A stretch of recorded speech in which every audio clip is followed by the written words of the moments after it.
So, this is the Covenanters prison inside Greyfriars Kirkyard in Edinburgh. About 1,200 people were kept in here in 1679, the Covenanters. These were religious people who stood up against King Charles II. Charles II wanted to be seen as the head of the Church of Scotland, but the Covenanters were totally against that. So they signed a petition against it, and a lot of stuff happened, and the Battle of Bothwell Bridge, and they lost the battle, the Covenanters, and the Covenanters were imprisoned in here. Now, it didn't look anything like this then. These aren't prison cells, they're not prison blocks, these are tombs that came much later. This, at the time of the Covenanters, was just a wide open field, like a football field. 1,200 people were kept in here, with no shelter, horrible freezing Edinburgh weather. They were allowed 4 ounces of bread a day. Now, they could leave here any time they wanted, as long as they accepted Charles II as the head of the church. But you've got to understand that religion was such an important thing to these people.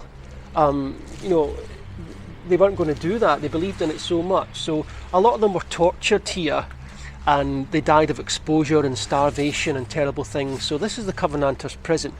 Now, inside the prison down here is a particular tomb called the Black Mausoleum, which is said to be haunted by a poltergeist that attacks people, scratches them, bites them, burns them, knocks them unconscious just down here. And that's why this gate is locked. The council do not let people go into here and wander around because they're being attacked by this poltergeist. Now, it's called the McKenzie poltergeist after George McKenzie, and we don't have to go very far to find the final resting place of George McKenzie in here.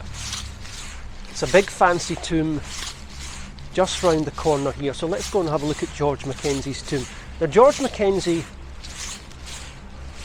was the king's advocate in Scotland in the 17th century. He was basically one step underneath the king, a very powerful man, and he was responsible for the Covenanters being put in prison in there.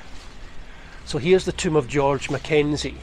Now, as far as I know, no one has ever attacked around this tomb. The attacks happen round in the Covenanters prison round there. But the reason it's called the Mackenzie poltergeist is because the attack started after a homeless man broke into this tomb. So it was a dark, stormy night, and a homeless man was looking for shelter, and he broke into the Mackenzie tomb, looking for somewhere dry to spend the night. The floor gave way, and he fell through the floor, and as he was falling, he grabbed onto the coffin of George Mackenzie, and he pulled it down on top of himself. Now, after that happened and the grave of Mackenzie was disturbed, that's when the attacks started happening round here in the Covenanters prison. So that happened in 1998. If we go forward to 2004, a teenage boy broke into the Mackenzie tomb, and he actually removed the judge's head and he used it as a football round the graveyard here. The attacks started to get worse after that, and the attacks got so bad that the Edinburgh Evening News invited a local spiritualist called the Reverend Colin Grant to come in here one night in November 1999 and perform an exorcism. So he did an exorcism. He had a Bible, he had a wooden cross, he had a candle, and he wandered around this area saying prayers and all that kind of stuff.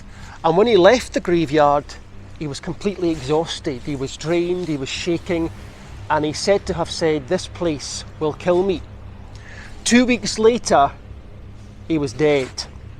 Now, was that because he had a weak heart or something? I don't know. Was it the revenge of George Mackenzie? Who knows? But we do know that people are still being attacked in this place, in the Covenanters prison. There's a particular ghost tour, the City of the Dead ghost tour, are the only people who are allowed to go in there. They go in there at night on their ghost tours, and people are being scratched and knocked unconscious in there. But this is Greyfriars Kirkyard and the Mackenzie poltergeist, so watch out for the ghost of George Mackenzie.